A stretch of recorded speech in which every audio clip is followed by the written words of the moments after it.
As a young black American in the 1930s, there weren't very many opportunities of any kind. And so when Pearl Harbor took place, there was a thought in my mind, the opportunity may soon be here. In 1940, there was less than 100 commercially licensed black American pilots.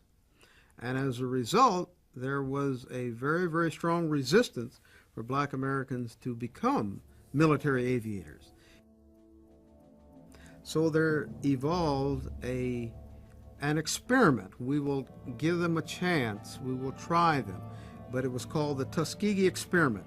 It was an experiment because there was no confidence that black Americans were going to be successful as military aviators. My determination was no matter what, I was going to let nothing stand in the way of me and succeeding as a military aviator. In the beginning, the white units did not want to fly with the black airmen. It was a segregated arrangement, so we flew only, and our organization was all black. There was no integration whatsoever.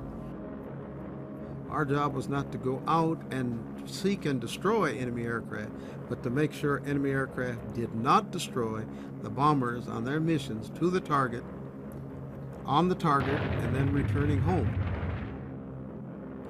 And what happened as a result of the discipline that was shown by the black airmen was that they stayed with the bombers to protect them. The enemy fighters were reluctant to come in and attack the bombers with the escort airplanes so close and ready to destroy them if they did come in, that there began to become a record of the bombers that were being protected by the red-tailed Mustangs that were flown by the black Americans were not being destroyed by enemy aircraft. When the war was over, the black group had flown 200 combat missions escorting heavy bombers throughout most of Europe, and they had not lost a single bomber to enemy aircraft. That was a record that never was broken or even achieved by any other escort group throughout all of World War II.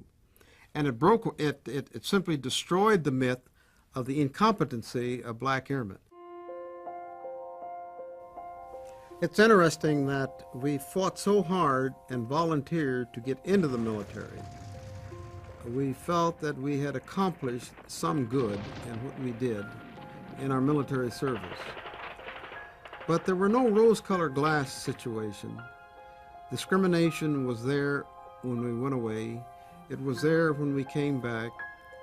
We fought to have a better life. We still felt a better life was worth fighting for. So the fight was not diminished. The results that we sought and really hoped would come about was still not there, but it was still worth fighting for. When we look back now at the effort made by black Americans to make a contribution and to look at what they actually did accomplish, there's a strong feeling that there was great achievement on the part of black Americans.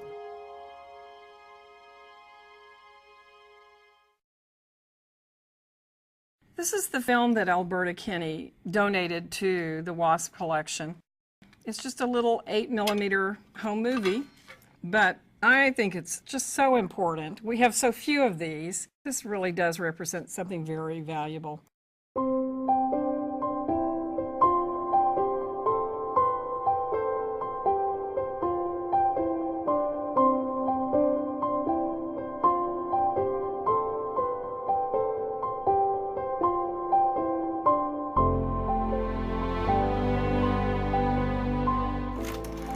Alberta Kinney was a young woman who lived in Montana.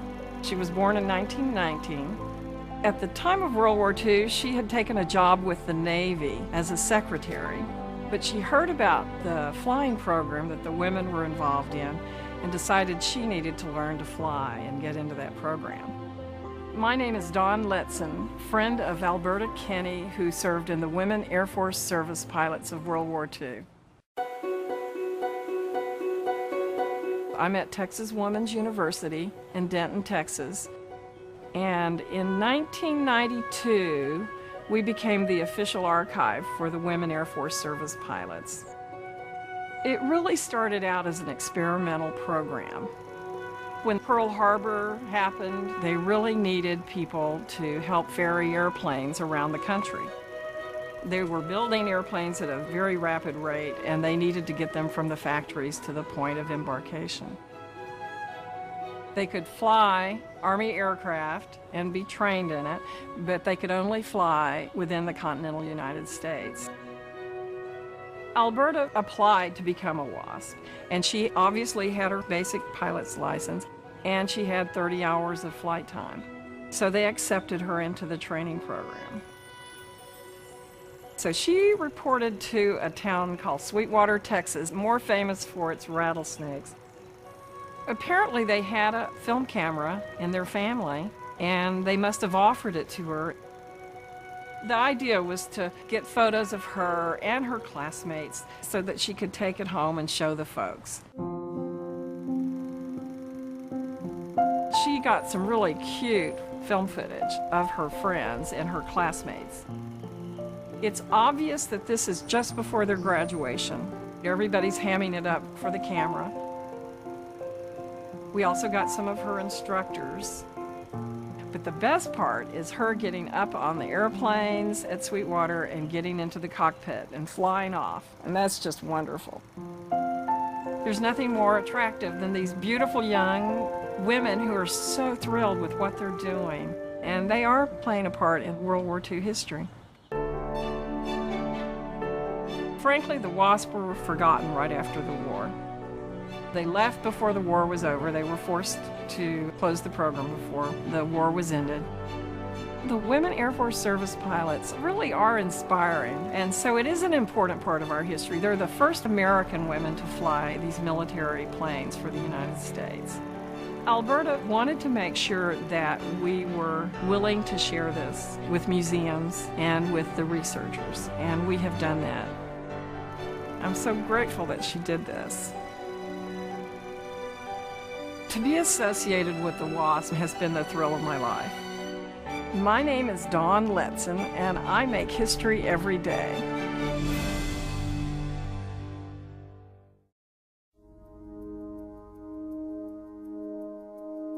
I was a seaman at that time, first class, and I was on the USS Warden, a destroyer. My brother was on the ship with me. He was a younger brother, and he was working as a ship's cook striker. That is, he was under training to be a ship's cook. And on that morning, must have been around near 8 o'clock, he came running down the gangway there and yelling my name and saying, "Richard, there's something going on, and I don't know what it is." And there were planes that looked like they were shooting. And he was really new in the Navy, and he hadn't had very much training, so I ran up to see what it was, and I recognized immediately the Japanese planes. They had the red dots on the wings.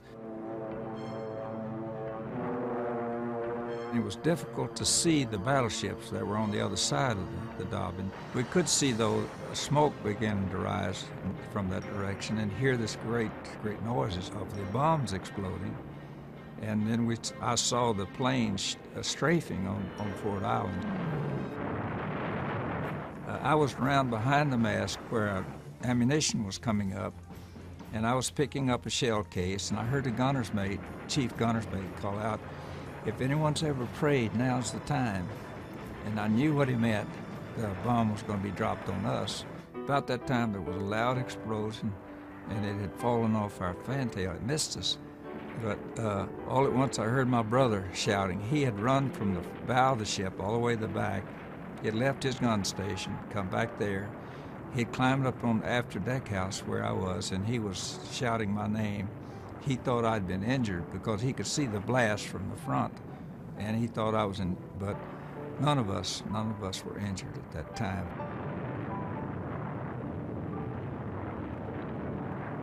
It was one of the saddest days in our life. Some of the old sailors were crying. Said, the blackest day in the United States naval history, and I think it was.